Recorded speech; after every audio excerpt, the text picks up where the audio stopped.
Hi there, and a warm welcome to Winner's Corner. It's Saturday. It's time for V75.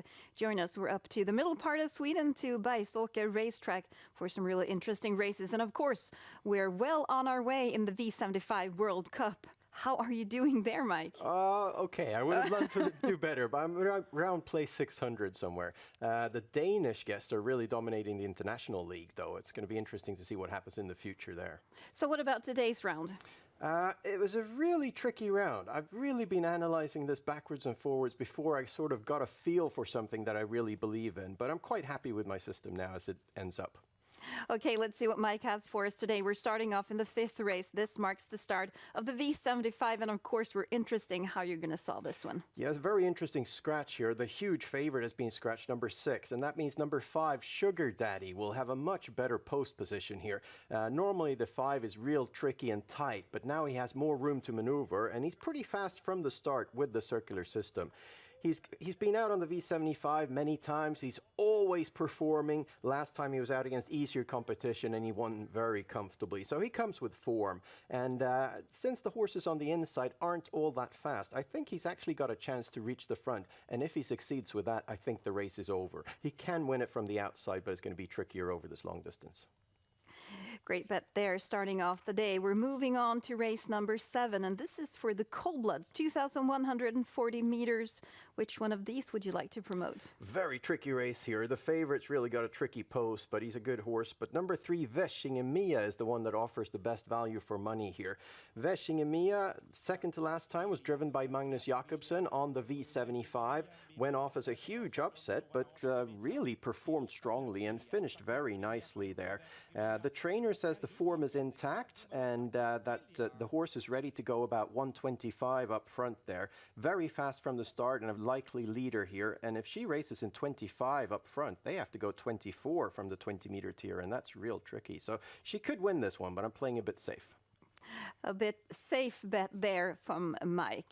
And now we're moving on to the 8th race, and this is for fillies and mares, and the favorite is probably up for her 9th consecutive win, or is she?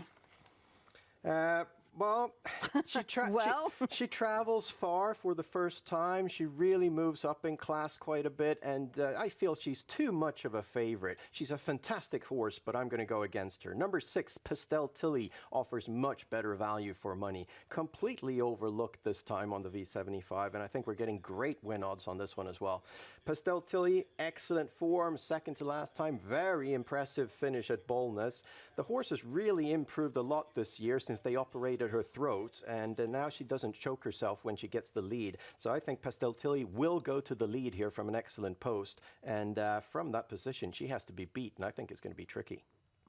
You sure convinced me, Mike. Moving on then to the 9th race, and this is a sprint race, 1,640 meters.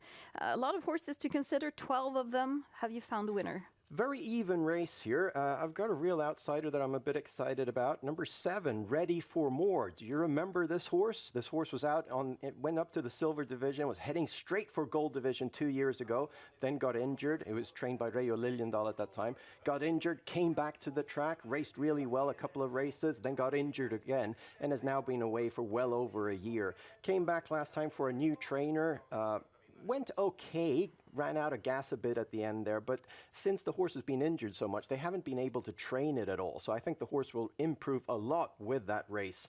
And it's asking a lot to ask the horse to win on the V75 with so little training, but I think she's got a good chance to finish in the top 3 and could post an upset with a bit of luck. It's completely forgotten about here.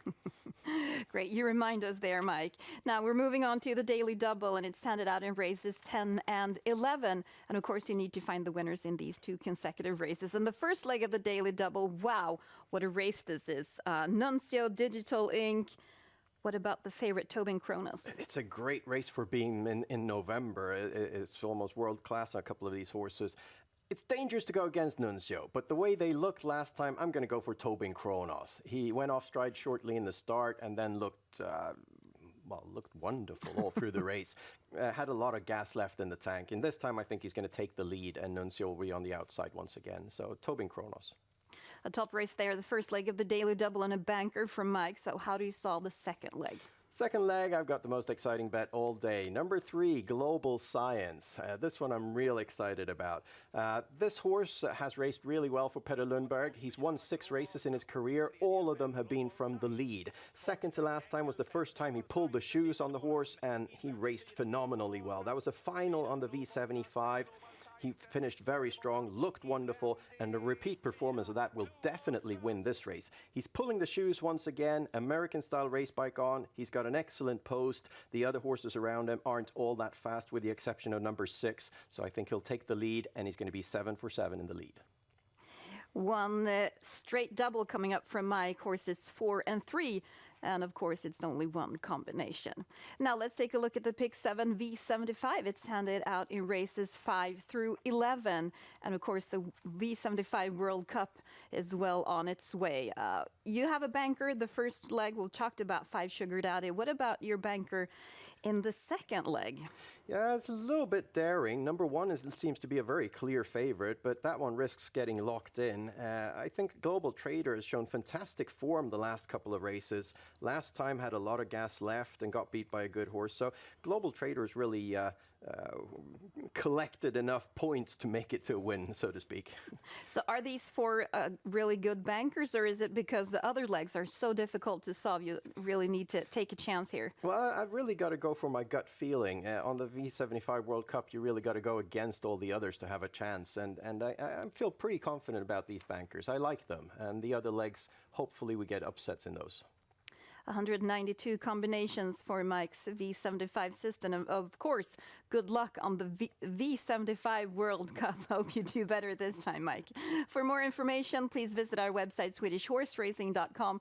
And we wish you the best of luck this Saturday with the V75. Hope you win big.